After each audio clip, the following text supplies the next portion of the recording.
I'm the community planner for the city of Springboro, and on behalf of the city council, members of our bicycle and pedestrian advisory committee, and others, want to welcome you all to Springboro. Seen some faces before, however, wanted to provide you a little bit of background. We're here to learn a little bit about what we're doing here in Springboro through our bicycle and advisory committee. Before I go on, I want to make sure that everybody turns off their phone ringers, please. And also, you'll notice the gentleman in the back, we are recording. This session will be available. Hi, Joe. Joe from MBCC is Miami Valley Cable Communications Council, is recording the tonight's festivities for rebroadcast in a couple weeks, actually, almost in months. This and all of our series will be broadcast there. You can find them through the city website. I'll add some contact information to me at the end of the show, so you will be able to relive tonight's fun. BPAC was created in 2009 to make Springboro a bicycle and pedestrian friendly community. We started from zero. We had no bike lanes, a lot of sidewalks, but the goal that City Council had was to make our community more bicycle and pedestrian friendly.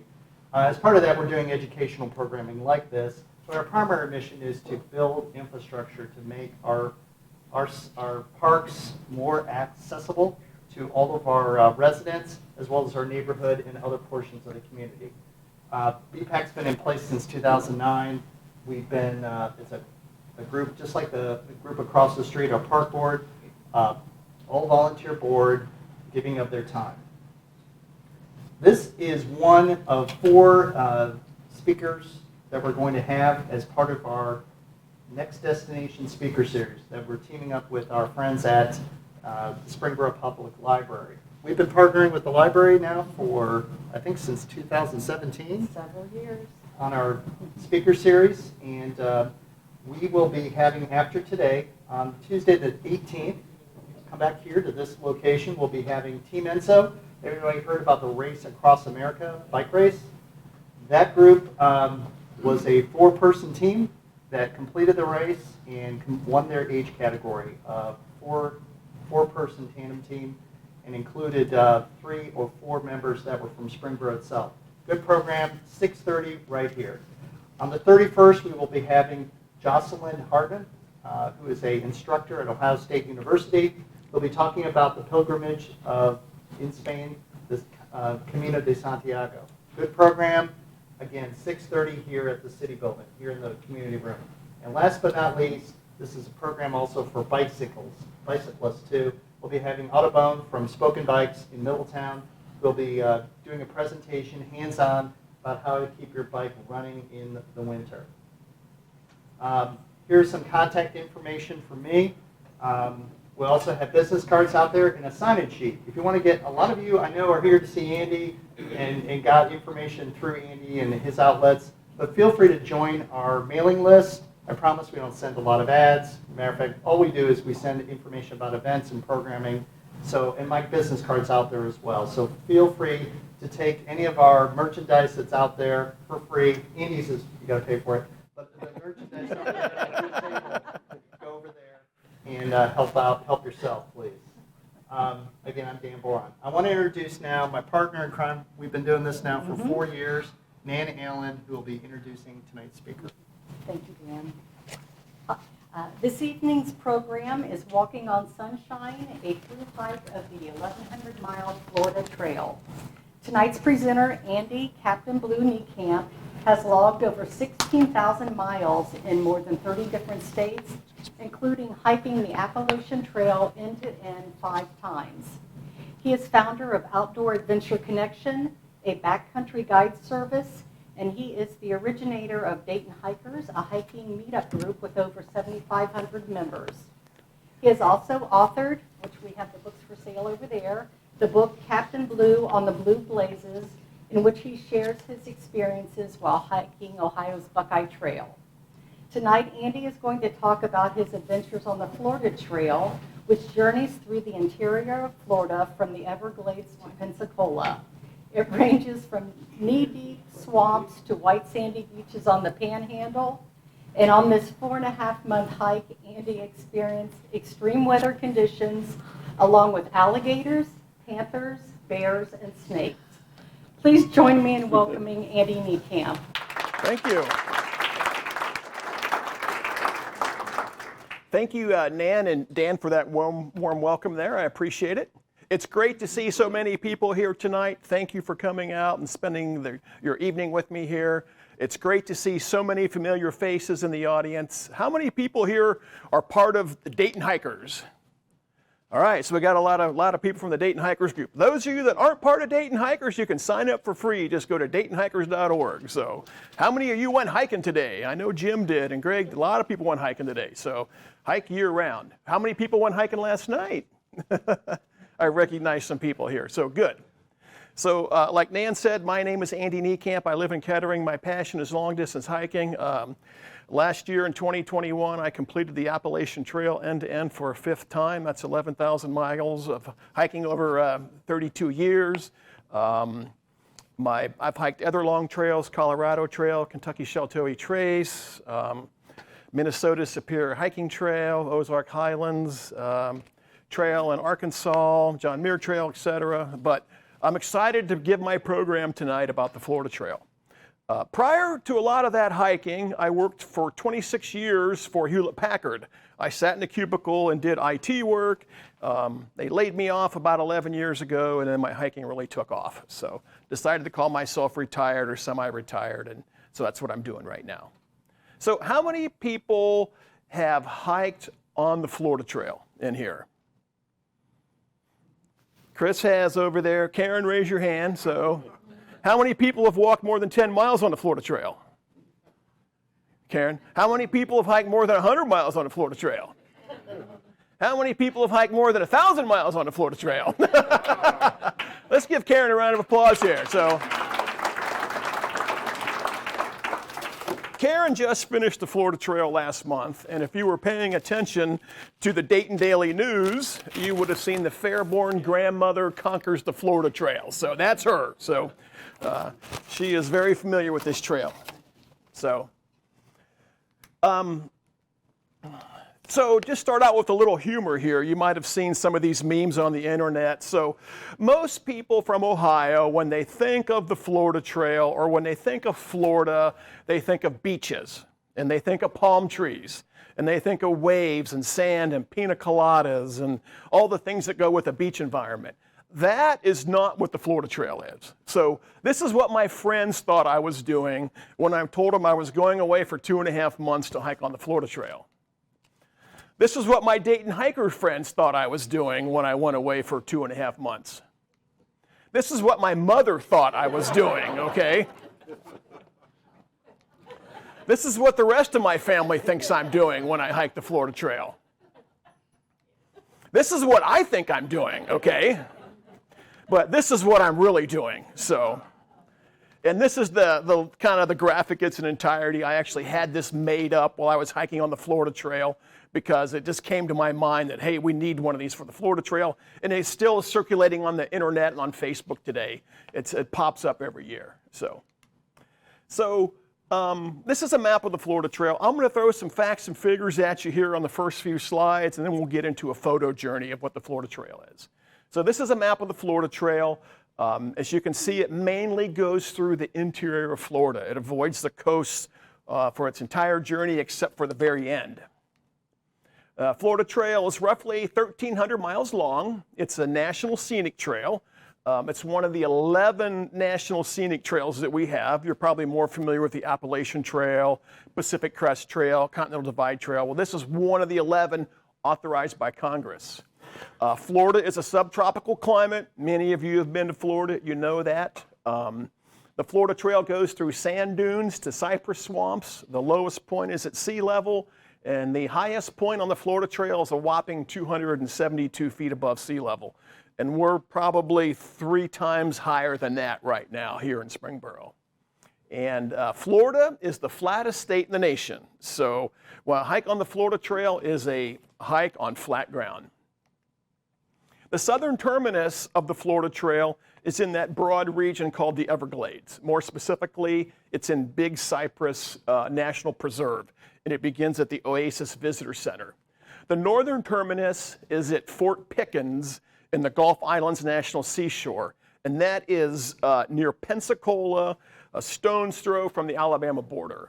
And if you notice on that map, there's a loop around Lake Okeechobee, and there's a loop around Orlando. And a hiker does not have to complete those entire loops to be an end-to-ender. They just pick one side or the other. So I picked the west side of Lake Okeechobee and the east side of Orlando. The Florida Trail is marked with 2x6-inch orange blazes. If you're familiar with the Buckeye Trail is marked with blue blazes, 2 by 6 inches. The Appalachian Trail is marked with 2 by 6-inch white blazes. The Florida Trail also has trail signs and markers. There's 42 different maps covering the Florida Trail, and I actually have a couple of them over there if you want to see what they're like. For me, they weren't that helpful. Most hikers don't use paper maps these days. It's all smartphone app. All the guidance, all the maps, all the information is on the smartphone. And there is a guidebook, you can see it there, and like I said, there is an app. So the Florida Trail is also part of a route that's loosely connected called the Eastern Continental Trail.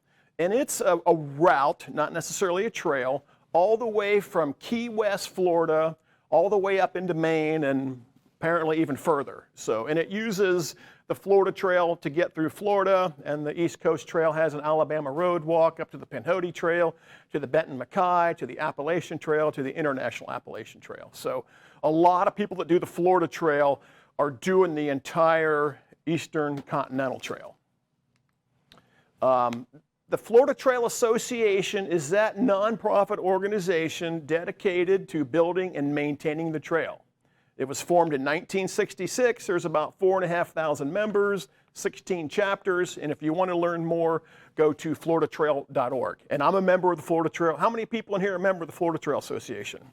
Well, of course, Karen is there too. So it's a great organization. If you spend any time down in Florida in the wintertime, you can hook up with a chapter down there and do trail maintenance. They always need help.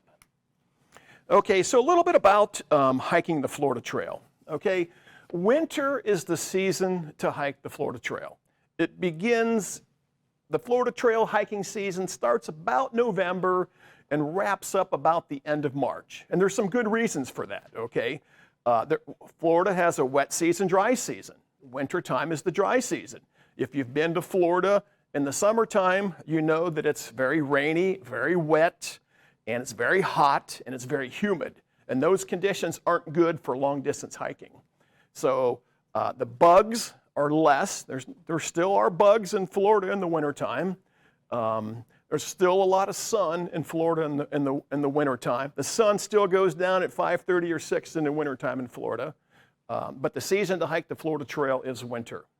By April, it gets too hot and too unbearable. Florida has venomous snakes, and it's the only trail that I know of that you can see a bear. Most people, when they think of Florida, they don't think of wild bears. Florida has wild bears.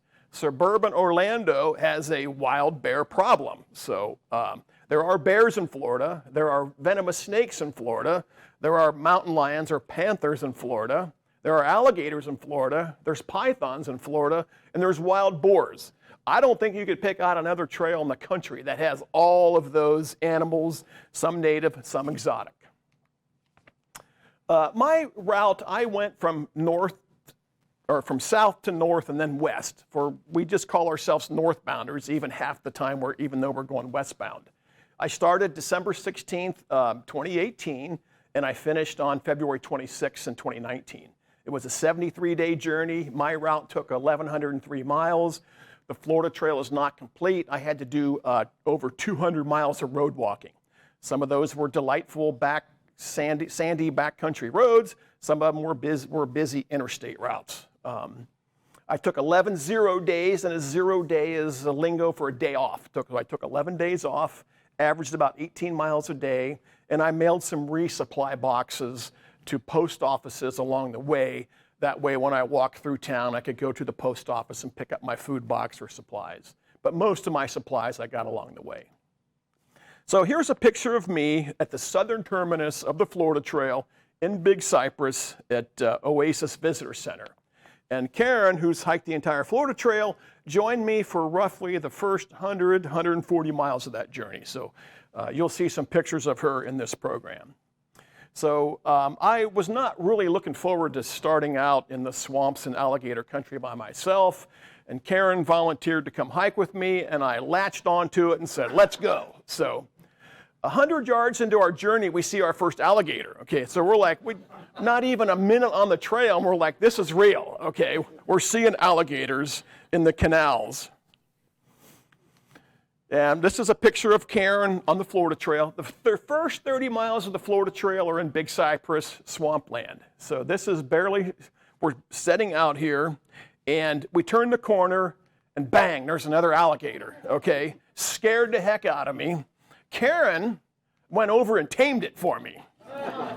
Turns out somebody put a concrete alligator in the first mile of the Florida Trail.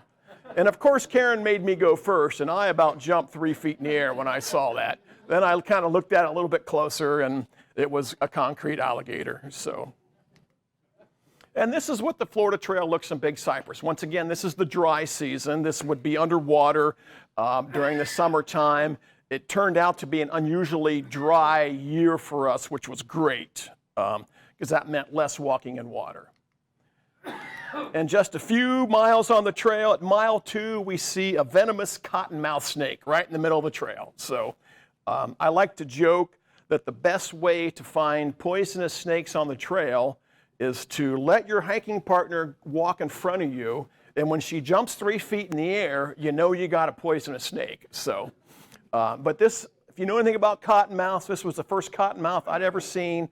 They stand their ground. They don't slither away. They like to open their mouth and kind of hiss at you and tell you to go away. So that was the first of many that we saw. And then we started hitting overgrown trail. And so this is not what we came to do. You know, if it's tough to get trail maintainers in a swamp. It's tough to get trail maintainers anywhere, let alone having them walk into a swamp. So we hit some overgrown trail. We realized that this trail was for real, and we're in a wilderness area here. And before we started, the rangers at the Oasis Visitor Center saw us, and they're like, you're going to hike the Florida Trail?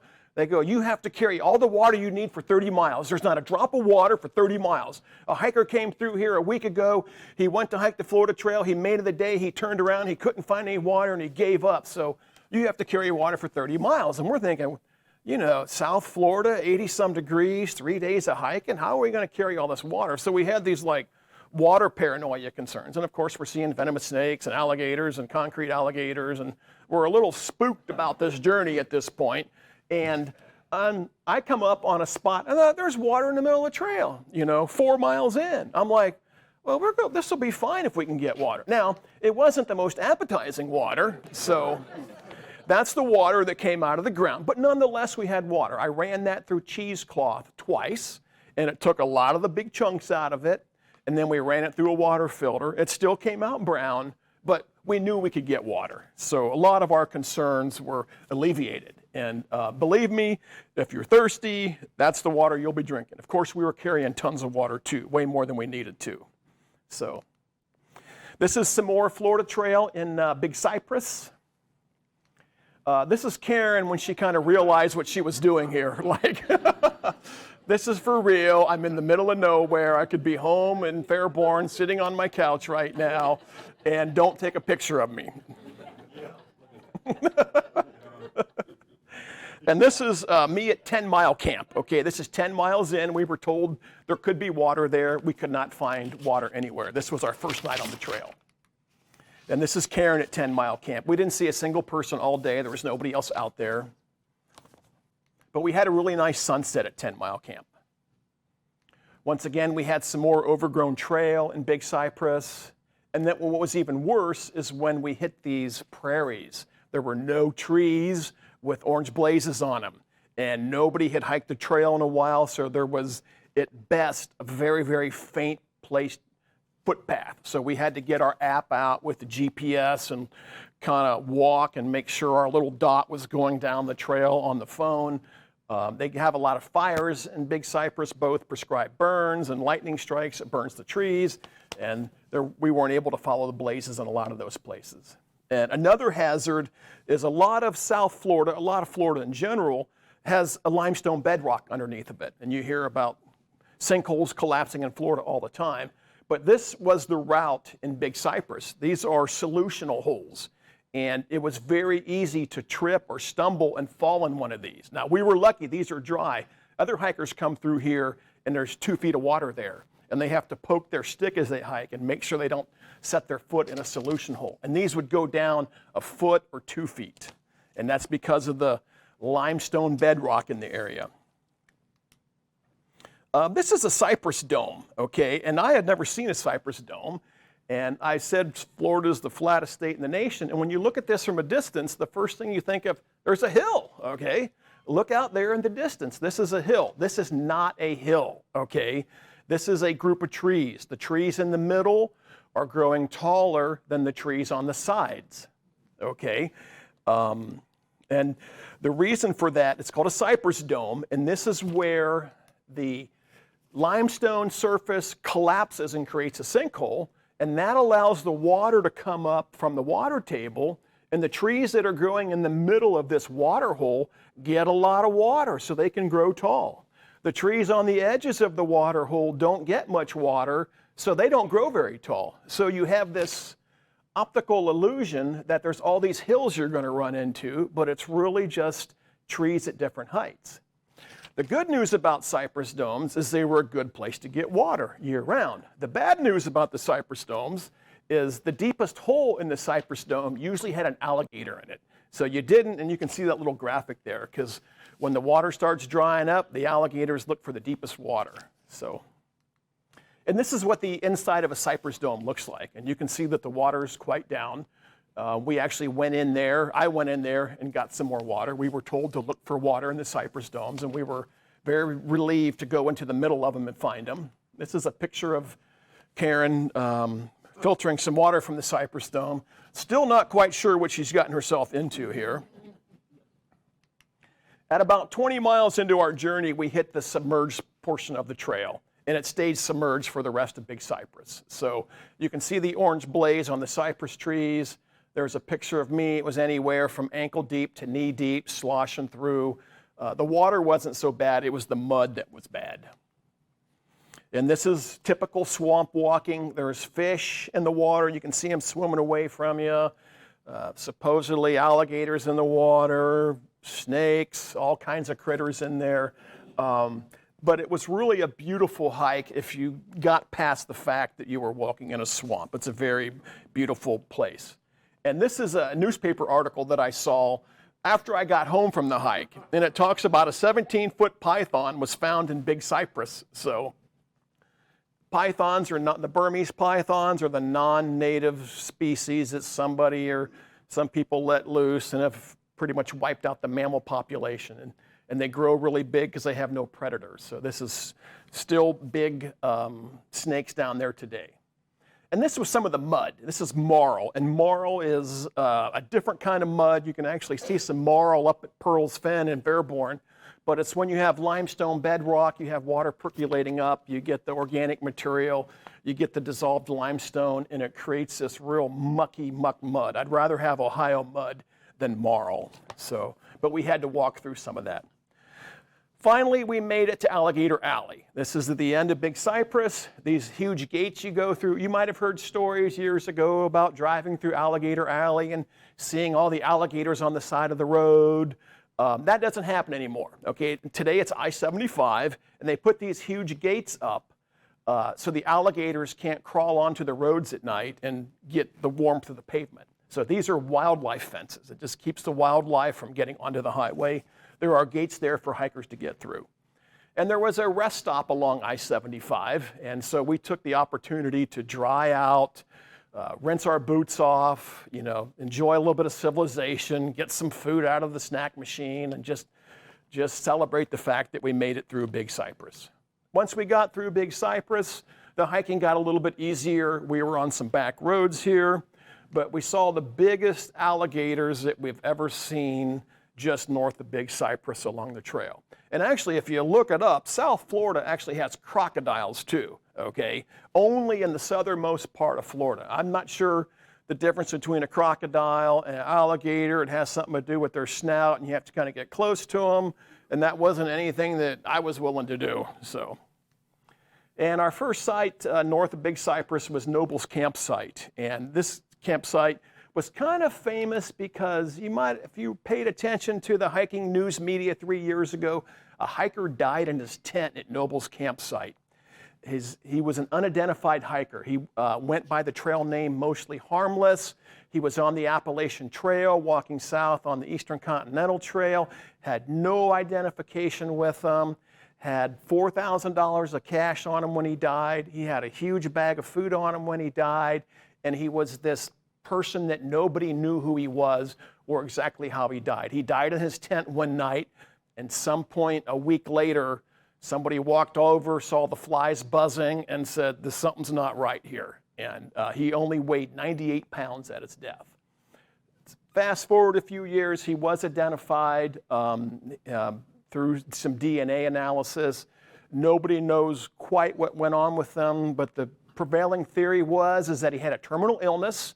He knew life as he knew it was not going to last long, and he was going to hit the trail and make the best of it until his time came. So, but he has been since identified.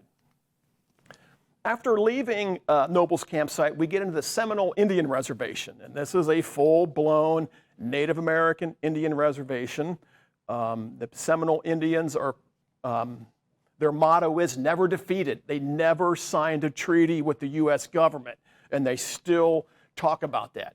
All the other Native American tribes in the United States at one point or another were defeated and signed a treaty. The Seminoles were just too hard of a population to beat by the U.S. Army in the mid-1800s, so there was a truce, and that's how it stands today. Seminole Indians own Hard Rock Cafe. That's a big business these days.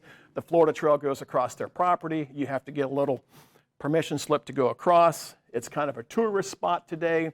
Billy Swamp Safari is this place that you can go with your family, and you can take airboat rides, swamp buggy rides. There's a zoo, but it also had dining, lodging, and a gift shop. And this was the gift shop there, or the welcome center. And we mailed ourselves, our first resupply was to Billy Swamp Safari, a tourist area, because they accepted mail packages.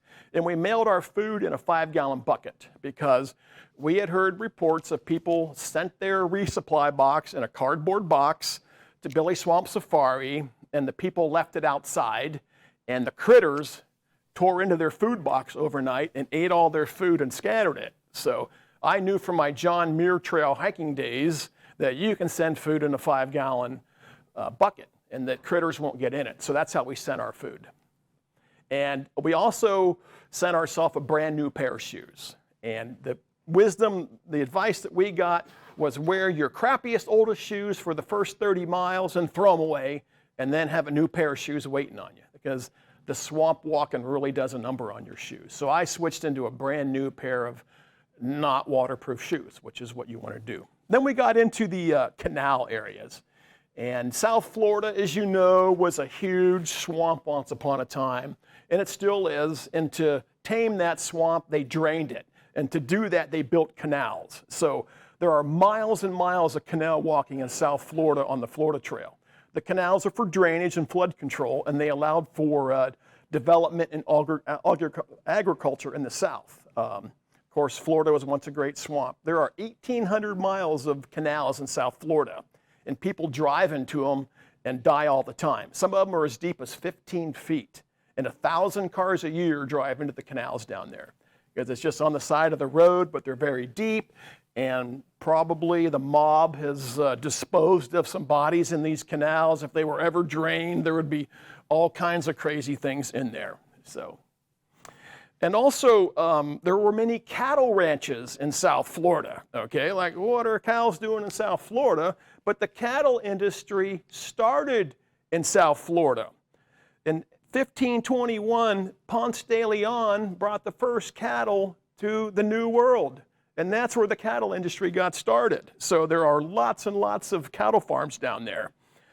Today, the cattle industry is what they call a cow and calf operation.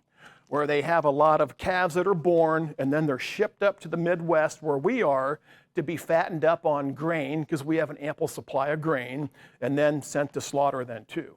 And Florida has, at least South Florida, has a year-round growing environment, okay? So the grass grows year-round. It's an ideal place to have grass-fed cows. So this is Karen at a stormwater treatment area.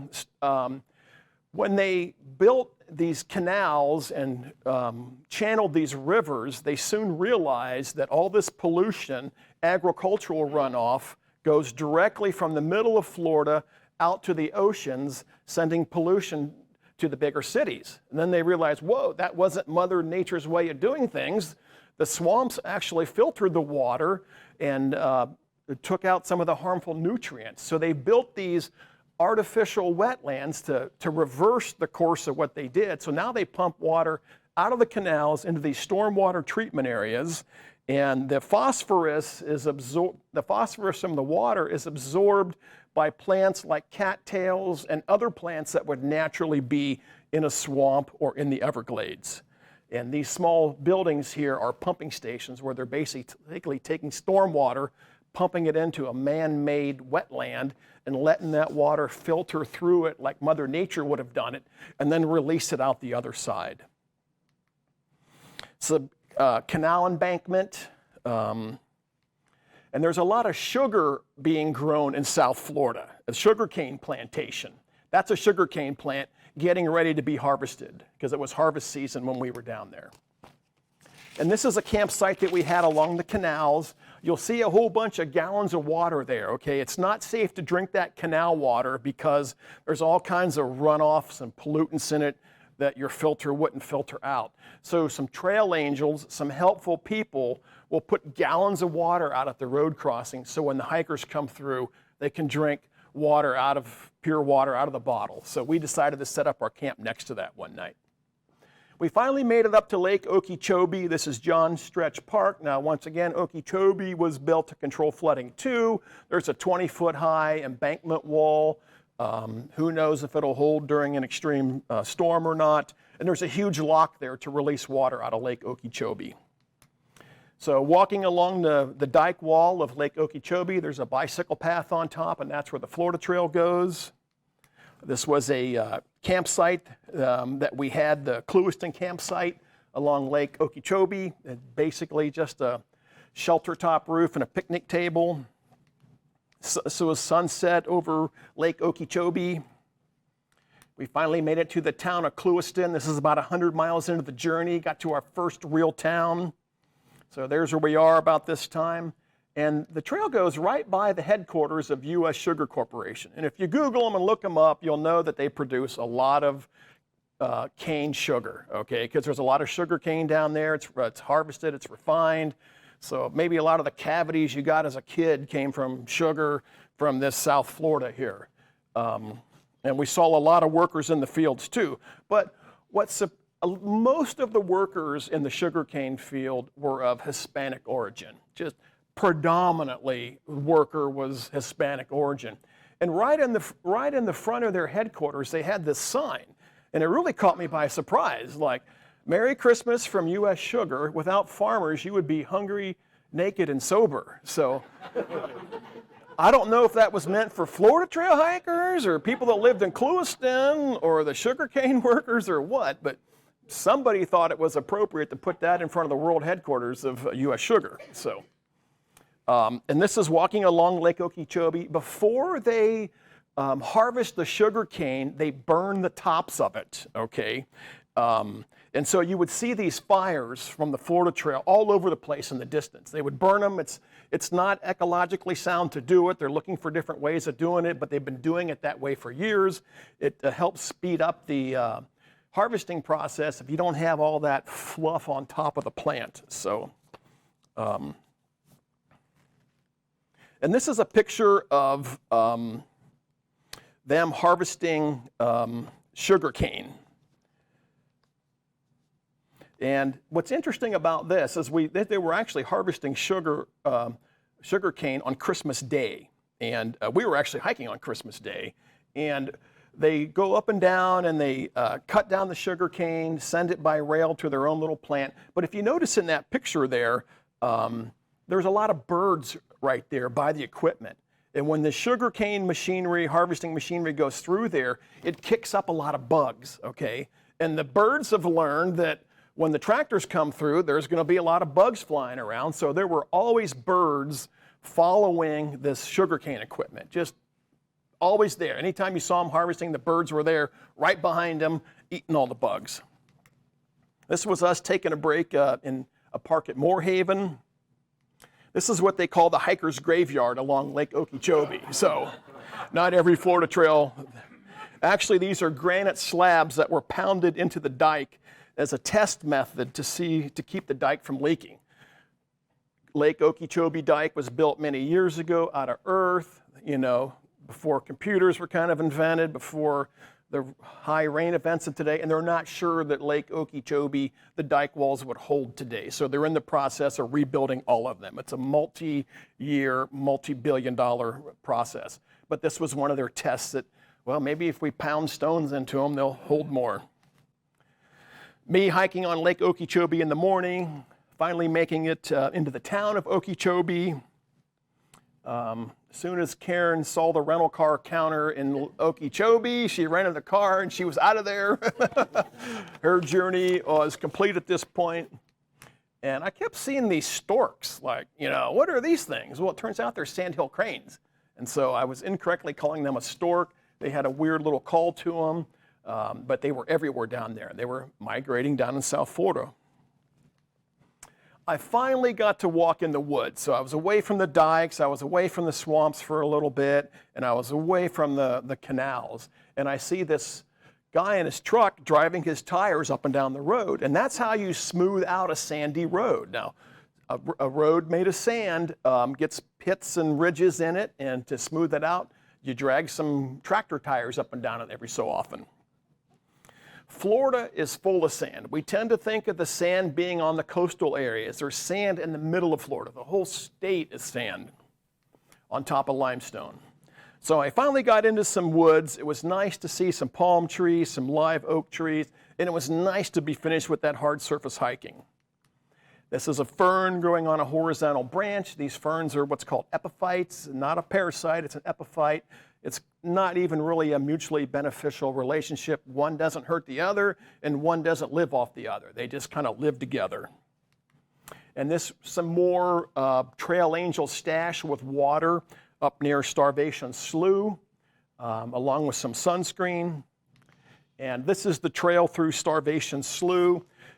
Slough is S-L-O-U-G-H. It's a term that means a low area. Okay, and every time you heard the word slough, you meant water, because all the water would go to this low area. And they put in these poles, these PVC poles, because the grass grows so quick down there that they need to remember where the Florida Trail is. So if they don't cut the grass in a few months, the grass will grow up and the trail will be gone. So they put these poles in so they know where to mow the path. And this is a campsite that I had at Starvation Slough North. The opposite of a slough is a hammock, and a hammock is a high spot. And it was really interesting, just the difference in a couple of feet made a big difference on whether the trail was dry or wet and what vegetation was there. Because some vegetation favors the wet, swampy area, and the big oaks favor the dry hammocks that were just a few feet above the water table.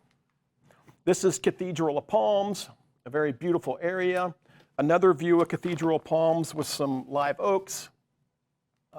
Citrus was brought to Florida by the Spanish explorers. There's some wild citrus growing down there. I thought, this is great. I can get, fresh fruit on the trail, but it was very, very bitter.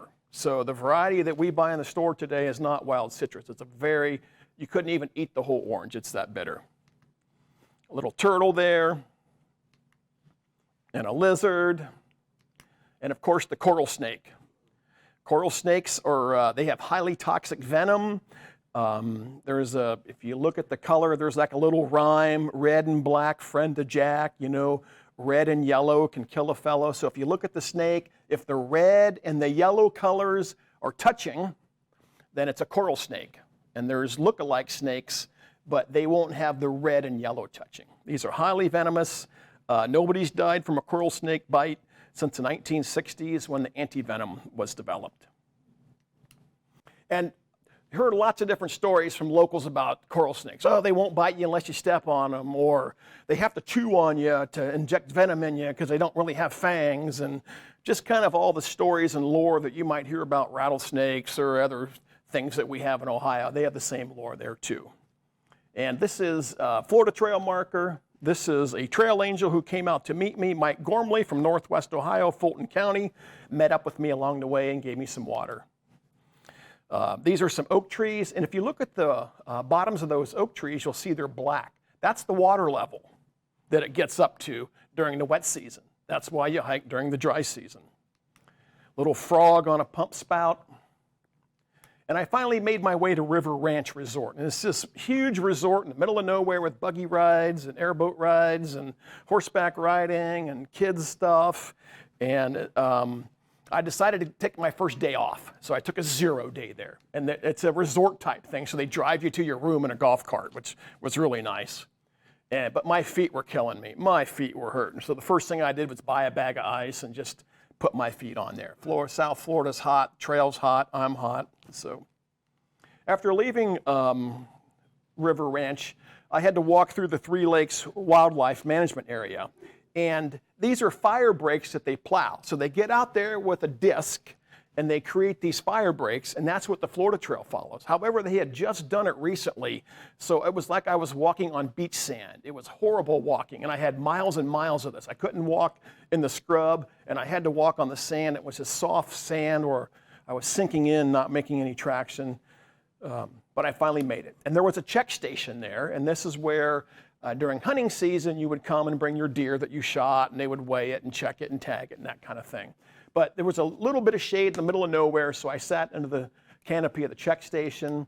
Right near there was what they called the gut pit, where once you cleaned your deer out, you could leave the bones behind there, and the vultures would clean up the rest. So this is some prairie hiking in the Three Lakes. I got there before it was mowed for the season, and I hear this strange noise as I'm walking through the brush, and lo and behold, it was an eastern diamondback rattlesnake that I almost snapped on. So he was coiled up, waiting for me to take one more step. Luckily, I heard him. I was not in the mood to be bit that day, and he was not in the mood to bite that day. Luckily, I had a good zoom on my camera and stayed away from him. This is me leaving Jane Green campsite for a long day of walking. There's a 30-mile road walk down in this area, and so 30 miles of walking on roads like this. But it goes by some ranch land owned by the Church of Latter-day Saints. And there's a sign here about Class B biosolids. And Class B biosolids are basically partially treated human waste that are spread on farm fields for fertilizer, okay? I don't think we could get away with that here in Ohio, okay? But Florida's got a little more lax in their regulations and how they do things down there. But when you have a lot of human waste, you have to do something with it. Class B biosolids are known to have pathogens, okay? When we release water into our streams from a sewage treatment plant, that's Class A biosolids. Pathogens should not exist in that water. Class B water is partially treated. They spread it on farm fields. Once they spread it on the farm field, no human can go on that field for 30 days, okay? It's toxic for 30 days until the sun kills all the pathogens. If somebody were to spread Class B biosolids in a city park for whatever reason, they would have to close that park for an entire year before they let somebody on it. Needless to say, when you walk in this area, you don't drink water out of the streams, okay? You rely on people to cache water for you. So kind of crazy thing you see along the way there. So I did camp in a 30-mile road walk. I had to basically camp under a highway bridge. So it was kind of a low point in life. I'm thinking I'm retired from Hewlett-Packard. You know, I could be in a condo in Florida, and here I am living under a bridge. What would my mother think, you know? But on a 30-mile road walk, there's nowhere to camp. So you just find a highway bridge and camp underneath of it there. So, and getting closer to Orlando here, I was to meet up with this fellow, Bob Finley. And Bob Finley grew up in Sharonville, Ohio. And I get to an intersection and he goes, "Hey, are you Captain Blue?" And I'm looking around and he's actually up in a tree, okay? And he was an arborist, so he worked in trees. And he goes, "Yeah, I was waiting on you, hiked in to meet you. And it's a sweet gum tree and they're real easy to climb. And I know how to do it." So he was up there. And this is what it looked like from up there. He took a little selfie there, so.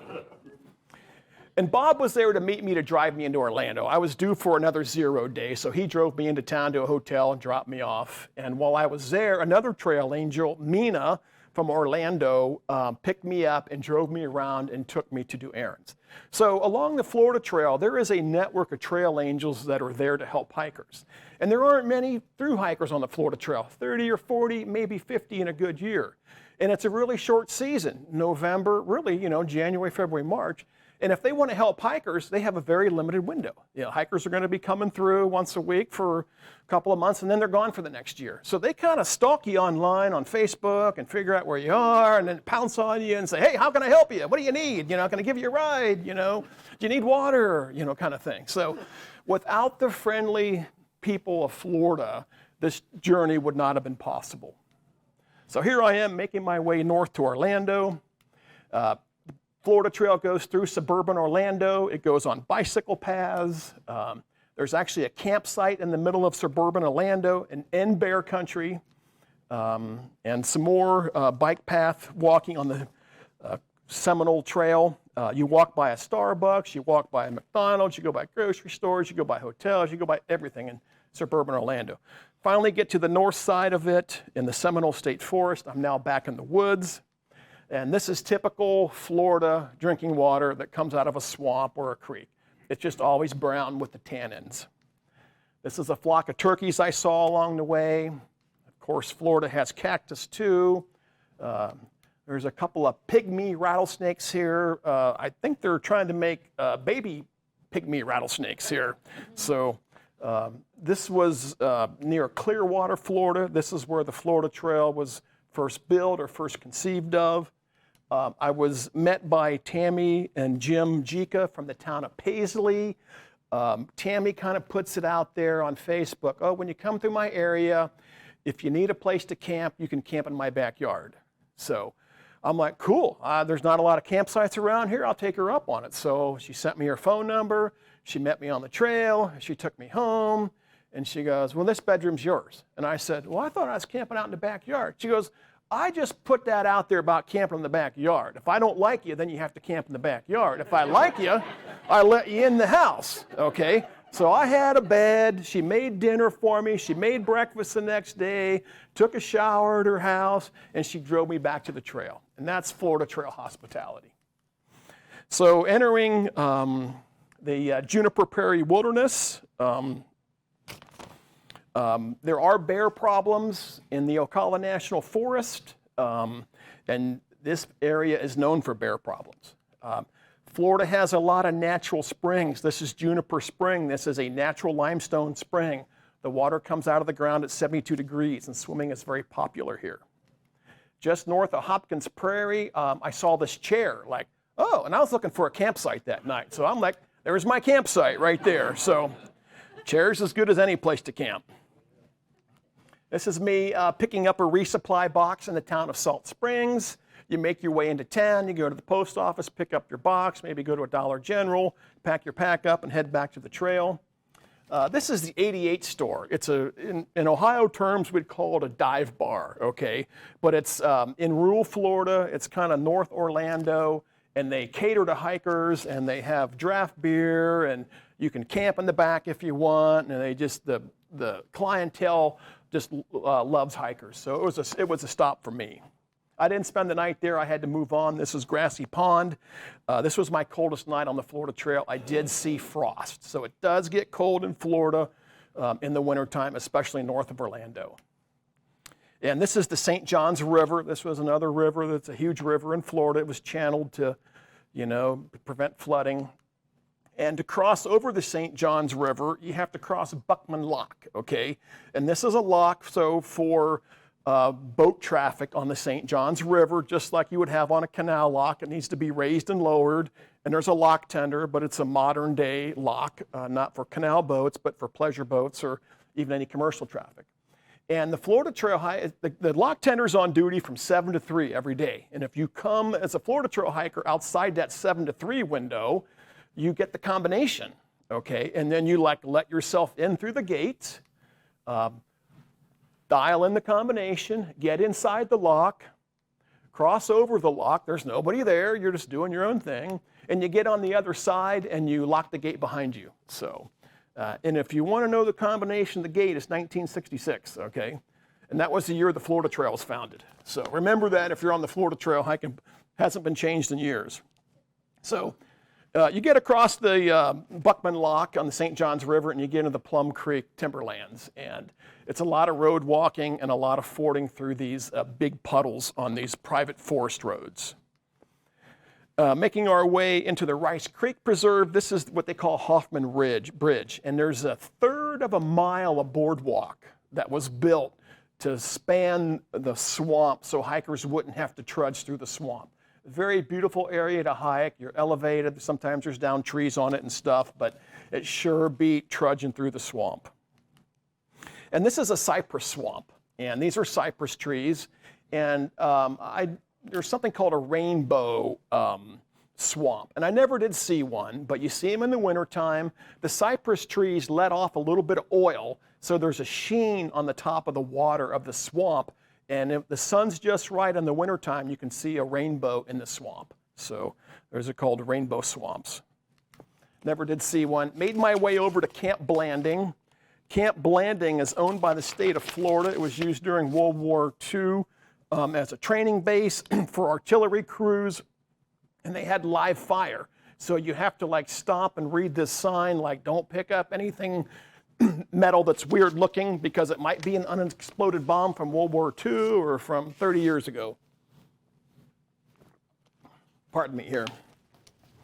And you're told to stick to the trail when you're at Camp Blanding because you're on a military base. And I ventured from the trail. I saw one of these small buildings. I'm like, wonder what's going on over there, you know? So I left the trail a little bit, and I went over there, and it said, keep out, United States President's Malaria Control, Invasive Species Test Site. Well, whatever mosquitoes were in there were long gone, so I don't know what's going on, but that's there. And this is on Camp Blanding, pardon me. And these are the remains of Magnolia Lake State Park that date back to the segregation days of Florida. Florida was in the South. It was segregated. There was a state park for black people. There was a state park across the street for white people. And this is kind of what remains of their park. Florida, like all states, became desegregated and facilities were open to everyone. But the Florida Trail goes right by it. This is a sign that I saw. I thought it was kind of funny because there's kind of a spelling error in there, or a grammar error in there. But round rolls, if you want to buy a roll of hay, you can R-O-L-E. And so, but to kind of poke more fun at it, there's a saying in Florida that the more north you go, the more southern it becomes, okay? And that is so true because you get in North Florida, you're a lot closer to South Georgia, you're a lot closer to southern Alabama than you are to like the Everglades. And when Florida was one big swamp, North Florida traded more with Georgia and traded more with Alabama, and people are more culturally the same in that area than they are in South Florida. So you get up into North Florida, and it's kind of like being in the deep South. So here I am moving along, making our way towards the town of Lake Butler, got on a bike path. This is a trail angel, Janie Hamilton. I had to fly home for a funeral in the middle of my hike. My dear uncle passed away in the middle of my hike, so I flew back to Ohio for a weekend, went to his funeral, and went back. She was very nice to drive me to the airport and pick me up afterwards. I had some flooded trail in Butler State Forest. This is the Florida Trail. You're walking right through there, making your way through there. The Florida Trail goes by the Civil War battlefield, the Battle of Olustee. As we knew it in the north. In the south, they called it the Battle of Ocean Pond. And it was the only major battle fought in Florida during the Civil War. And the Confederate Army prevailed in this battle, causing the Union troops to retreat. And the Florida Trail goes right by there. And there's a lot of different markers out there. This is a marker to the Confederate Army. But the Osceola National Forest is known for flooded trail. And this is the Florida Trail. It's underwater.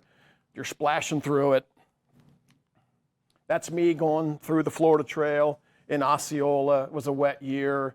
This is a bridge that ended in the water. That was the trail. That's where I walked. So finally made my way over to the town of White Springs, Florida, and there's a bed and breakfast there. And this lady normally charges $125 a night. For Florida Trail hikers, it's $25 a night. So I was able to get inside, take a shower, do laundry, go to dinner in town. And I started making my way along the historic Swanee River, you know, from the song Way Down Upon the Swanee River. So this is what the Swanee River looks like. So you actually drive over on I-75. The Swanee River is a very beautiful section of the Florida Trail. It's got white sandy banks, palm trees, oaks. This is the Florida Trail. You can see the orange blaze on that tree. And you cross over the Mitchell Creek. So there was a few boards missing out of this bridge, but I was able to make it across, thankfully. And this is the old State Route 90 bridge over the Swanee River, and the Florida Trail goes right by it. And there's some graffiti on here. Ted Bundy, the notorious serial killer, carved his initials on this bridge and dated it February 9th, 1978. Ted Bundy confessed to 30 homicides, mostly young women. The true number of his victims is unknown. But this date is the date of his last victim. So the day he carved his initials on this tree, he abducted a 12-year-old middle school student from Lake City, Florida. And she was found days later in a hog pen. But that bridge, Old 90, holds his initials. This is a picture of me beginning a 48-mile road walk from the Swanee River over to the Vasilla River. And once again, some of the back roads were sand. It was really delightful hiking, a lot better than hiking through swamps. My fuel canister started to malfunction, so I put the word out on Facebook, and this is John Hodge. He drove 90 minutes round trip from Tallahassee to drop off a fuel bottle for me, okay? Just because he was nice and I needed it and he wanted to help a Florida Trail hiker. I camped that night in the back of a church. There's no campsites on these long road walks, so this is me behind Sermons Baptist Church, camping at a church. Nobody was there, no phone to call or anything. You just go in the backyard, set up your tent, and churches are kind of known to let travelers camp there. This is a picture of me camping along the Vasilla River. And the Vasilla River is nice, and I just can't capture it all that well in photos, but these are the sinks of Vasilla. For 8 miles, the river flows underground and reappears at a sinkhole, rising and sinking continuously. And you have these large gaping holes with steep drop-offs. And it's spooky to hike by because they're 8 or 9 or 10 feet down in a pool of water that's flowing, and the trail goes right by it. And if you're hiking and you slip into it, you're a goner. You know, there's nobody there to help you. You're not going to be able to climb out. And the Vasilla sinks have been identified as the earliest known site of human occupation in the southeast United States. The prehistoric pre-Clovis people settled in this region when this area was more than 100 miles from the coast. Today it's 10 miles from the coast. But once upon a time when the Native Americans lived there, it was 100 miles from the coast. This is the St. Mark's Wilderness area. I'm getting closer towards the end of my journey here. And I had to walk around my first alligator finally. Right there in the middle of the trail, there was no way around him on either side. There were canals. And I got a piece of advice. And the advice was, an alligator has 2 ends. One end has teeth, the other end does not. When you walk around the alligator, walk around the end that does not have teeth. So, in other words, walk around the tail, and that's what I did, and everything was okay. St. Mark's, you get real close to the Gulf of Mexico, but it's a big swamp at that point. Pardon me here.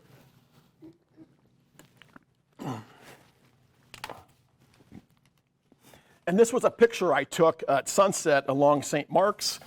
And after my trip was over, I was interviewed by a person from Outside Magazine, and they asked me to send some photos. So I sent them the photo of my sunset photo, and it appeared on their website, the article, "The Florida Trail's Not for the Faint of Heart."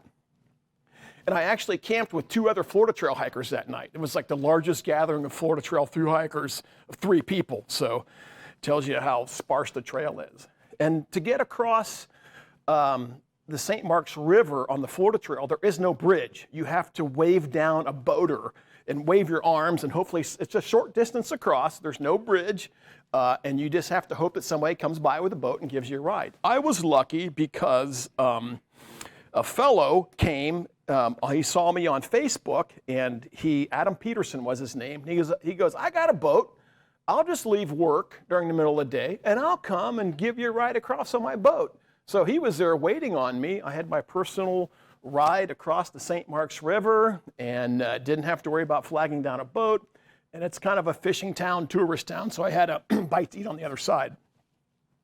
And then I entered Apalachicola National Forest, and in the legendary Bradwell Bay. So when we hear the term bay, we kind of think of this pleasant, body of water, whatever. Well, a bay is another term for a hardwood swamp. So if you're in the South and you're nowhere near the coast or water and you heard the term bay, think of swamp. So Bradwell Bay is the second most difficult part of the Florida Trail, and it's a wilderness area. So it's kept intentionally wild, and it floods, and it's a bunch of swamp walking. And it goes on for about 4 miles. And this is me in Bradwell Bay. Finally got out of Bradwell Bay and hiked with another hiker. There were a couple of steer loose on the road. Then I started making my way through the towns of Bristol and Blountstown on a road walk. And 4 months earlier, Hurricane Michael had come through and just damaged a lot of property. Hurricane Michael got all the press coverage of Mexico Beach being demolished, except for one house or whatever, but it really affected people inland. And I call it the land of the blue tarp roofs, because everywhere I walked on the road walk, everybody had a blue tarp on their roof. And because that had happened 4 months ago, some houses were completely wiped out and gone. I finally made it across the Apalachicola River. I was kind of happy to be across it, but I hated it because I went into the central time zone. And that meant the sun was going to set an hour earlier. I know it's all psychological. I didn't lose any daylight, but the sun was just starting to set at 6:30, and now all of a sudden it was setting at 5:30 again. So just means I just got up at a different time. And made it to the town of Blountstown, and this is ground central of where the hurricane came in. And there were all these signs like, "Hey, got a hurricane, get a roof tomorrow, get a roof real quick," and got a hurricane claim, let us fix. All these fly-by-night people came to town to kind of fix roofs. And if you were an insurance adjuster in this area during this time, they would probably lynch you, because everybody had an insurance story. Like, well, you don't have hurricane insurance. Well, it wasn't a hurricane by the time it came inland. It was high winds, but I'm covered for high winds. Well, insurance company said, no, it was a hurricane. But, so there was a lot of, insurance companies. My apologies if you're in the insurance business here, but first thing they do is try to figure out a way not to pay, okay? Especially when there's a catastrophe like this.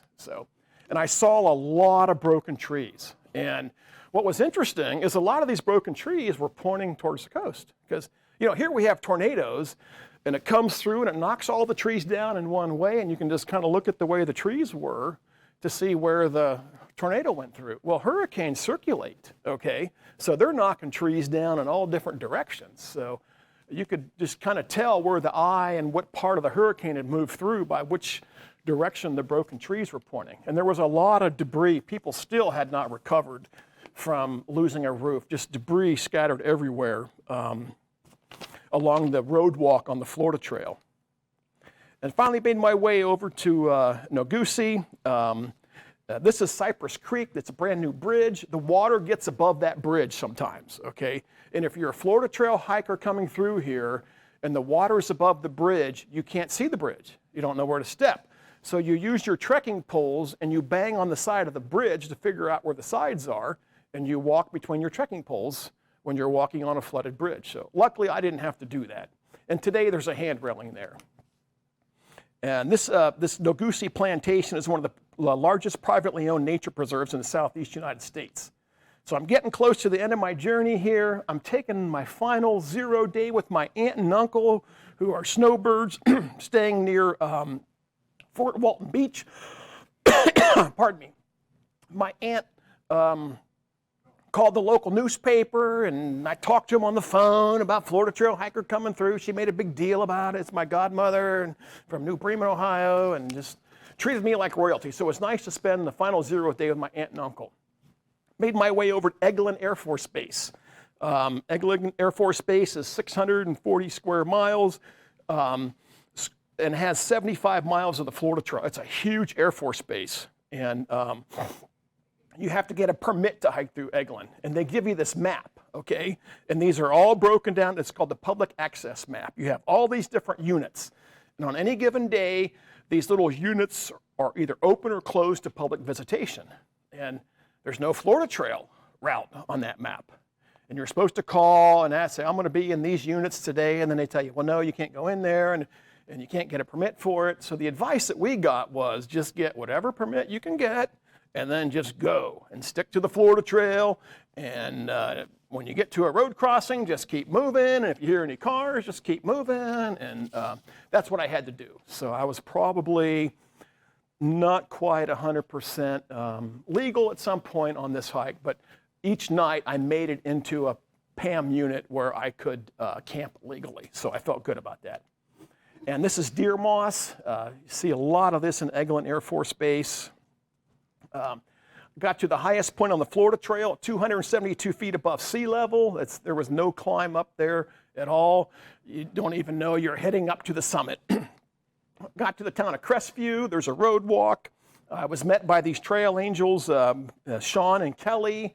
They stalked me on Facebook, plucked me off the trail, let me stay at their house, put me back on the trail the next morning, still on the road walk. I happened to see this styrofoam wig dummy head, and I just was getting a little stir crazy, so I just picked it up and posed with a picture with it. I actually happened to see a black racer snake trying to eat a corn snake. This is a snake eating snake, you know.